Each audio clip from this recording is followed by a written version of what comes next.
अब हम लोग क्लास 10 मैथ्स के चैप्टर नंबर 3 दो चर वाले रैखिक समीकरण को शुरू करेंगे।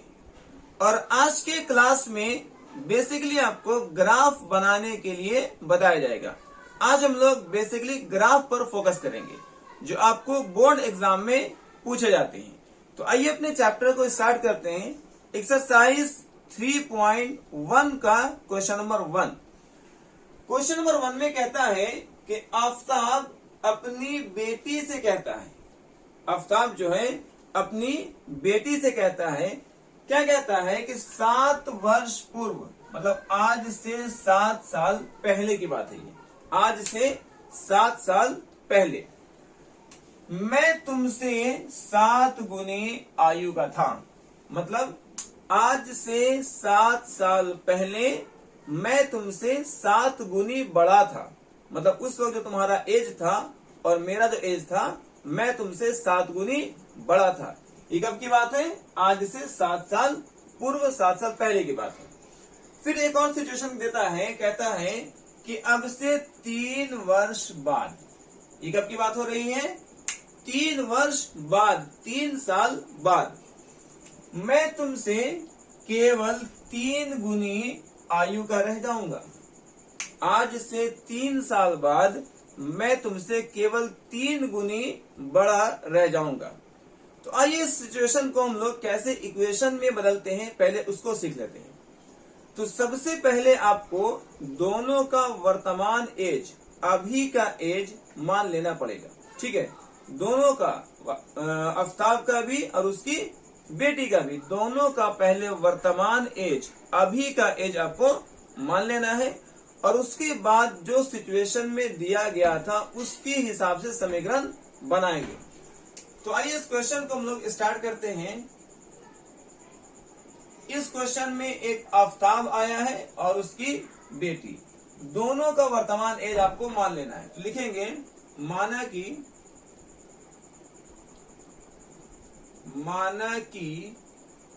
आफताब की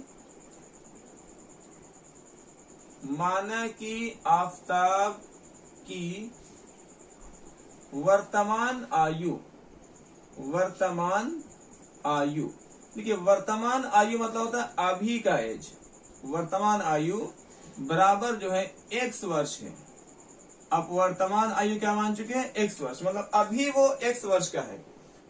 तथा उसकी बेटी की वर्तमान आयु, हम अभी उसकी बेटी की अभी की आयु मान ले रहे हैं। ये हो गया y वर्ष। ठीक है, तो सबसे पहले आपको दोनों का अभी का एज, वर्तमान एज, प्रेजेंट एज जो है वो मान लेना है। ओके, फर्स्ट में माना गया है आफताब का जो है वर्तमान आयु x वर्ष है और उसकी बेटी की वर्तमान आयु y वर्ष है। अब हम लोग यहां से आएंगे प्रश्न से। अब प्रश्न क्या कह रहा है उस पर ध्यान देते हैं। प्रश्न से, ठीक है, 7 वर्ष पूर्व, मतलब ये बात हो रही है 7 साल पहले की। तो आज के एज से 7 वर्ष माइनस कर देंगे तो दोनों का एज उस वक्त का निकल जाएगा। ठीक है, दोनों का जो अभी का एज माना गया है उसमें 7 वर्ष कम कर देंगे तो दोनों के 7 साल पहले का एज आ जाएगा। तो देखें, आफताब का अभी का एज है x और उसकी बेटी का अभी का एज है y। और ये बात हो रही है 7 वर्ष पूर्व, 7 साल पहले की बात हो रही है। तो दोनों के एज में अब 7 जो है माइनस कर दीजिए। ये जो है इन दोनों के 7 साल पहले की आयु निकल गया है। ठीक है, क्या कहता है कि 7 वर्ष पहले मैं तुमसे 7 गुनी बड़ा था। जो पिता है वो अपनी बेटी से 7 गुनी बड़ा है। तो इसको जो है इक्वल करने का एक सिंपल सा ट्रिक ये है कि जिसका एज कम है उसमें 7 से मल्टीप्लाई कर देंगे। तो बेटी का एज 7 गुनी कम था, तो अब बेटी के एज में 7 से मल्टीप्लाई करके यहां से आप इक्वेशन बनाएंगे। कैसे बनेगा? x minus 7 x minus 7 is equal to, जब 7 को y से मल्टीप्लाई करेंगे तो ये 7y बनेगा, माइनस 7 को 7 से मल्टीप्लाई करेंगे तो 49 बन जाएगा। अब आपको समीकरण बनाने के लिए x और y को एक तरफ करना रहेगा और संख्या को दूसरी तरफ करना रहेगा, ठीक है। तो यहां पर क्या करना है आपको, x अपनी जगह पर है, y को इक्वल के इधर लाएंगे, बराबर से पहले लाएंगे, तो जो 7y प्लस में है वो 7y अब बन जाएगा माइनस में, ओके। और बराबर के बाद में माइनस 49 तो वैसे ही रहेगा, और ये -7 बराबर के बाद जाकर के बन जाएगा +7। तो अब आपका फाइनल इक्वेशन जो बन रहा है वो है x minus 7y is equal to 49 में 7 माइनस करेंगे तो -42 आएगा। इसको समीकरण नंबर 1 मान लेंगे, ठीक है। उसके बाद फिर बनाएंगे पुनः प्रश्न से। क्या बनाएंगे? पुनः प्रश्न से। पुनः प्रश्न से। अब यहां पर क्या कह रहा था कि अब से 3 वर्ष बाद, ये दूसरी स्थिति है जिसमें बोला गया है अब से 3 वर्ष बाद। तो सबसे पहले आपको आज से 3 वर्ष बाद का एज दोनों का निकाल लेना पड़ेगा। तो देखें, अभी जो है आफताब x वर्ष का है और उसकी बेटी y वर्ष की है, राइट। तो 3 साल बाद जाहिर सी बात है दोनों 3 साल बड़े हो जाएंगे, तो दोनों के एज में 3 साल ऐड कर दिया गया है, तो ये दोनों के 3 साल बाद का एज निकल गया है। अब कंडीशन क्या दिया था कि अब से 3 वर्ष बाद मैं तुमसे केवल 3 गुनी आयु का रह जाऊंगा, मैं तुमसे 3 गुनी हो जाऊंगा। किससे? अपनी बेटी से। तो अभी आपको बताया गया कि जो छोटी है उसमें 3 से गुनी करके हम बराबर बना सकते हैं। तो अब क्या होगा, x plus 3 is equal to, जब 3 को y से मल्टीप्लाई करेंगे तो 3y बनेगा, और प्लस जब 3 को 3 से मल्टीप्लाई करेंगे तो 9 बन जाएगा। समीकरण कैसे बनाते हैं? उसमें x और y को आपको एक तरफ रखना है, बराबर के पहले लेना है, और संख्या को बराबर के बाद कर देना है। तो देखें, x जो है ऑलरेडी बराबर से पहले है, जो 3y है उसको बराबर से पहले लाएंगे तो -3y बन जाएगा, इज इक्वल टू, बराबर के बाद में 9 पहले से है और 3 को बराबर के बाद ले जाएंगे तो -3 बन जाएगा। तो यहां से जो इक्वेशन आ रहा है x minus 3y is equal to 6, ये इक्वेशन नंबर 2 है। अब यहां हम लोग जो है समीकरण 1 और समीकरण 2 को लिख सकते हैं।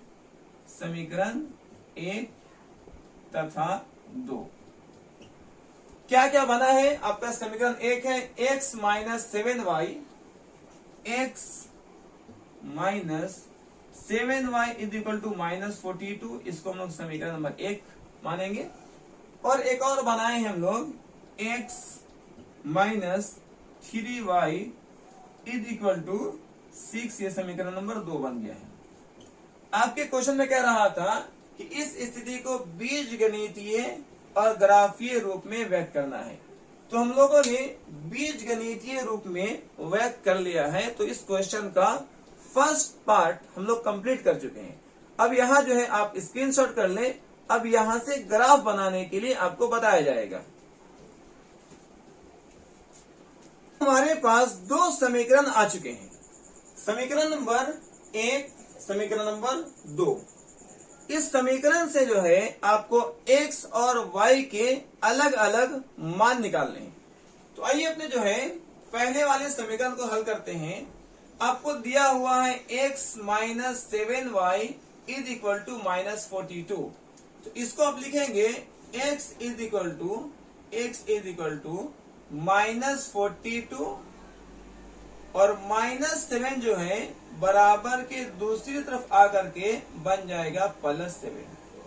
अब यहां से जो है आपको y का अलग अलग मान लेना है, y के अलग अलग वैल्यूज रखने हैं, जिससे x का मान आपको निकल जाएगा। यहां याद रखें, y का वैल्यू निगेटिव में भी रख सकते हैं, y का वैल्यू 0 भी रख सकते हैं, और y का वैल्यू पॉजिटिव में भी, जैसे 1 2 3 4 5 कुछ भी रख सकते हैं। बस इतना ध्यान लेना है कि हम ऐसा मान रखें जो बहुत ज्यादा बड़ा ना हो, जिसको ग्राफ पर प्लॉट करने में, ग्राफ पर ड्रॉ करने में कोई परेशानी हो, या ऐसा मान रखने से बचेंगे जिसका सॉल्यूशन, जिसका हल जो है डेसिमल में या पॉइंट में आता हो, ताकि आपको ग्राफ में प्लॉट करने में प्रॉब्लम ना हो। तो आपको ऐसा मान लेना है जिसको आसानी से ग्राफ पर प्लॉट किया जा सकता है। जैसे देखें, अगर मान लें हम फर्स्ट में जो है, फर्स्ट में एक y का मान अगर मान ले 5 लेते हैं, y का मान 5 ले रहे हैं, तो क्या होगा, x is equal to -42 plus 7y है, -42 प्लस 7y है। अब यहां से -42 प्लस 7 इंटू y का मान आपको लेना है 5, y का मान कितना लेना है जी, 5। तो क्या हो जाएगा, -42 प्लस 7 को 5 बार जब गुना करते हैं तो वो 35 आता है, 35। अब देखिए 42 में 35 को घटाएंगे तो ये आएगा -7। इसका मतलब कि x का मान जो है वो माइनस में भी आ सकता है, x का मान 0 भी आ सकता है, और x का मान प्लस में भी आ सकता है, इसमें कोई दिक्कत नहीं है। अब आते हैं लोग सेकंड वाले पे। सेकंड में क्या लेना है, आपको 2 या 3 वैल्यूज लेने हैं। अगर इसी तरीके से मान लिया जाए कि y का मान हम 6 ले रहे हैं, तो क्या होगा, x is equal to -42 plus 7y है। ओके, तो यहां से क्या होगा, -42 प्लस 7, और y का वैल्यू आपको 6 लेना है, तो लिखेंगे -42 प्लस 7 को 6 से गुना करेंगे तो ये 42 हो जाएगा, और दोनों कट के 0 आ जाएगा। ठीक है, तो x का मान आपको 0 मिल चुका है। इसी तरीके से मान लें, एक और मान लेना है, अगर आप y का मान 7 बैठाते हैं, y का मान 7 लेते हैं, तो क्या हो जाएगा, x is equal to -42 plus 7y, -42 plus 7y, -42 plus 7 into y का वैल्यू क्या है, 7, तो क्या आ जाएगा, -42 प्लस 7 इंटू 7 करेंगे तो 49 आएगा, और 49 में 42 माइनस कर देंगे तो 7 आ जाएगा। इस तरीके से x का मान आप जो है 7 निकाल चुके हैं। ठीक है, ऐसे ही आप जो है डिफरेंट वैल्यूज रख करके आप खुद से भी मान निकाल सकते हैं। हमेशा याद रखना है कि मान बहुत ज्यादा बड़ा ना हो, जिसको ग्राफ पर प्लॉट करने में परेशानी हो, या ऐसे वैल्यूज रखने से बचेंगे जो डेसिमल में आता हो। इसी तरीके से हम लोग जो है अपने इक्वेशन नंबर 2 समीकरण नंबर 2 को भी हल करेंगे। समीकरण नंबर 2 में जो है क्या करना है, आपको x को जब इक्वल करेंगे, x इज इक्वल टू, तो इक्वल के बाद क्या है 6, और -3 जो है बराबर के बाद आकर के बन जाएगा +3। ठीक है, अब यहां से फिर से जो है आपको y का अलग अलग मान रखना है, जिससे आपको x का अलग अलग मान आता जाएगा। तो आइए हम लोग 1 बाय 1 करके इसको भी रखना सीखते हैं। x और y है। मान लिया जाए कि फर्स्ट में जो है हम y का मान 0 ले रहे हैं। देखिए वैल्यूज जो है जो आप रखेंगे वो निगेटिव में भी रख सकते हैं, वो जो है 0 भी रख सकते हैं, वो पॉजिटिव में भी रख सकते हैं। ये आप पर डिपेंड करता है आप क्या वैल्यू रखना चाहते हैं। ऐसा वैल्यू रखेंगे जिसका आंसर जो है बहुत ज्यादा बड़ा या डेसिमल में ना हो, जिससे ग्राफ प्लॉट करने में कोई परेशानी नहीं आए। तो फर्स्ट में जो है अगर y का मान आप 0 रखते हैं तो आपको क्या मिलने वाला है, x is equal to 6 plus 3y है, 6 प्लस 3y है। तो यहां से 6 प्लस 3 इंटू वाई का मान आप 0 रख चुके हैं, तो 6 प्लस 3 को 0 से गुना करेंगे 0 आ जाएगा, और 0 को 6 में ऐड करेंगे तो 6 आ जाएगा। इस तरीके से आपको जो है x का वैल्यू 6 आ चुका है। अगर मान लिया जाए कि हम जो है x का मान, y का मान लिया जाए कि हम जो है 1 रख रहे हैं। अब देखते हैं कि क्या वैल्यू हमको मिलने वाला है। तो समीकरण आपके पास है x is equal to 6 plus 3y, 6 plus 3y। अब यहां से y का वैल्यू अगर 1 लेते हैं तो 3 इंटू 1 है, तो 6 प्लस 3 इंटू 1 3 होता है, और ऐड करेंगे तो ये 9 आ जाएगा। x का वैल्यू क्या मिल गया है 9। अब चाहे तो y का मान माइनस में भी ले सकते हैं। जैसे मान लेते हैं हम लोग तीसरे वाले में एक y का मान -2 रख दे रहे हैं, -2। अब देखते क्या आता है, x is equal to 6 + 3y था, 6 + 3y था। अब क्या होगा, 6 + 3 इंटू y का मान -2 रखा गया है। तो अब क्या होगा, 6 प्लस माइनस माइनस 3 को 2 से गुना करेंगे 6 आएगा, और 6 - 6 कितना होता है, 0। इस तरीके से सबसे पहले आपको जो है दोनों इक्वेशन की मदद से आपको दो अलग अलग वैल्यूज रख करके ये मान ज्ञात कर लेना है। अब यहां तक स्क्रीनशॉट कर लीजिए। अब लास्ट स्टेप जो है केवल ग्राफ प्लॉट करने का तरीका आपको बताया जाएगा। ग्राफ खींचने के लिए सीखेंगे। देखिए यहां पर जो है आपको दो अक्ष दिए गए हैं, एक है x अक्ष और ये है आपका y अक्ष। दोनों जिस बिंदु पर आकर मिलते हैं उसको मूल बिंदु या ओरिजिन कहते हैं। ये आपका मूल बिंदु या ओरिजिन है। इसके दाएं तरफ अगर जाएंगे x अक्ष पर तो इसको x अक्ष या x एक्सिस कहते हैं।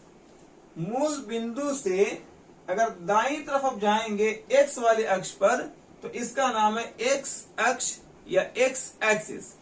जबकि मूल बिंदु से आप बाईं तरफ जाएंगे तो इसका नाम हो जाएगा x डैश अक्ष या x डैश एक्सिस कहेंगे।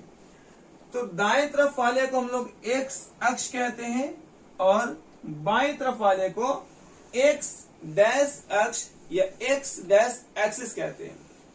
इसी तरीके से अगर y वाले अक्ष पर देखेंगे तो मूल बिंदु से ऊपर जो है उसको y अक्ष कहेंगे या y एक्सिस कहेंगे, और मूल बिंदु से नीचे जो है y अक्ष पर उसको y डैश अक्ष या y डैश एक्सिस कहते हैं।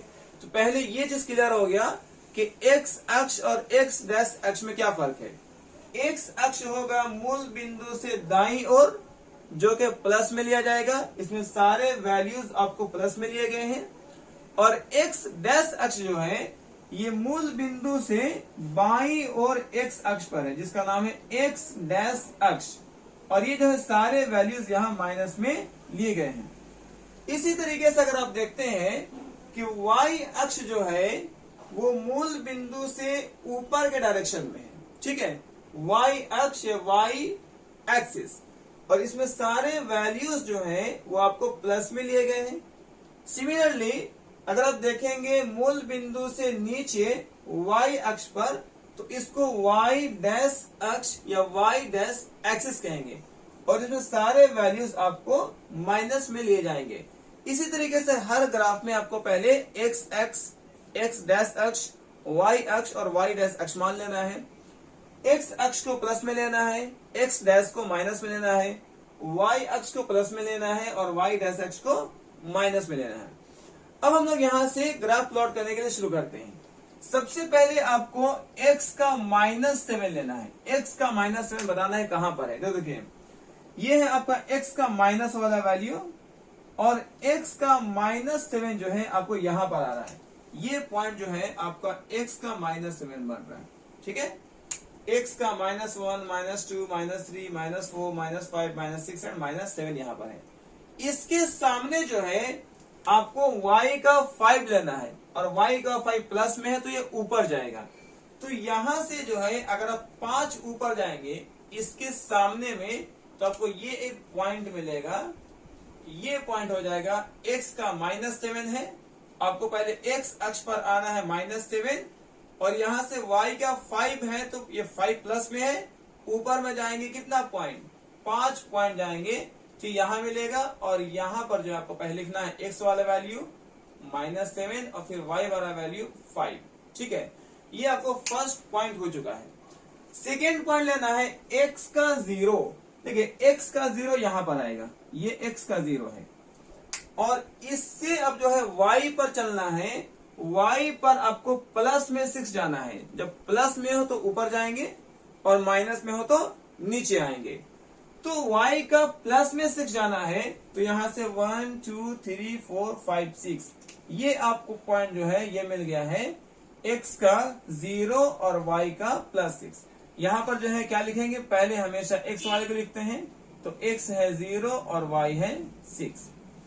उसके बाद आते हैं x का जो है +7 है। अब x का +7 कहां पर आता है, देखिए x का दाएं तरफ जाएंगे तो प्लस वैल्यूज मिलेंगे, बाएं तरफ जाएंगे माइनस वैल्यूज मिलेंगे। तो अगर आपको x का प्लस में 7 है तो दाएं तरफ जाना पड़ेगा, +7।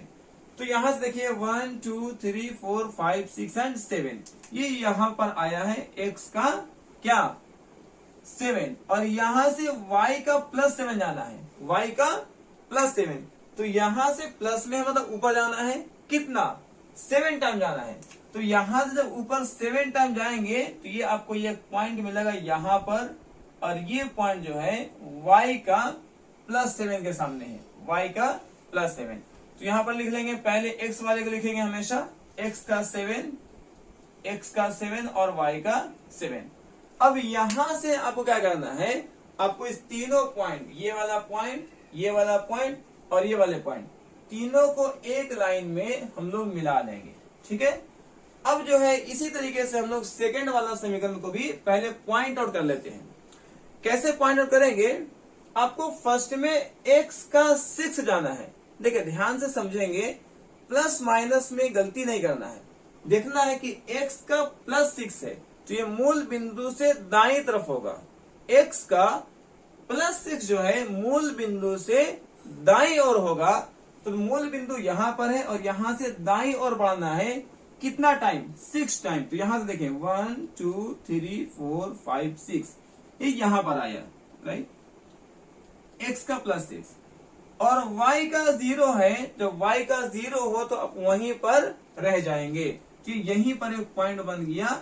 और इसको जो है नेमिंग कैसे करेंगे, पहले x वाले को लिखना है और बाद में y वाले को लिखना है। तो पहला पॉइंट आउट हो चुका है। उसके बाद सेकेंड में आपको x का 9 जाना है, प्लस है कि माइनस है, तो प्लस है दाईं तरफ जाएंगे, माइनस रहेगा बाईं तरफ जाएंगे, ठीक है। तो यहां से x का +9 जाना है, तो यहां से आप दाईं तरफ जाएंगे 1 2 3 4 5 6 7 8 9, आपको यहां पर मिल गया है x का 9। अब यहां से देखना है कि y कितना चलना है आपको, तो y में 1 जाना है, और 1 चूंकि प्लस में है तो ऊपर जाएंगे, माइनस में रहेगा तो नीचे। y का प्लस होगा तो ऊपर जाएंगे, y का माइनस होगा तो नीचे जाएंगे। तो यहां से y का +1 जाना है, तो इससे ऊपर जाएंगे तो +1 जो है यहाँ पर एक पॉइंट मिलेगा, 1 के सामने है, देखिए ये पॉइंट 1 के सामने है। तो आपको पहले x वाले को लिखना है, पहले x कितना है, x है 9 और y है 1, तो ये आपका पॉइंट बन गया। इसी तरीके से अब जो है आपको x का 0 लेना है, x का 0, तो x का 0 आपको यहां पर है, राइट, और इसमें जो है y का -2 जाना है, तो 0 के बाद -2 नीचे आएंगे, यहां पर बनेगा। तो ये एक पॉइंट बन गया y का। अब इसको जो है पहले x वाले को लिखेंगे, x 0, -2, 0, -2। अब जो इसके पॉइंट बने, आपको देखिए एक पॉइंट यहां पर है, एक पॉइंट यहां पर है, एक पॉइंट यहां पर, तीनों को स्केल से जो है आपको मिला देना है।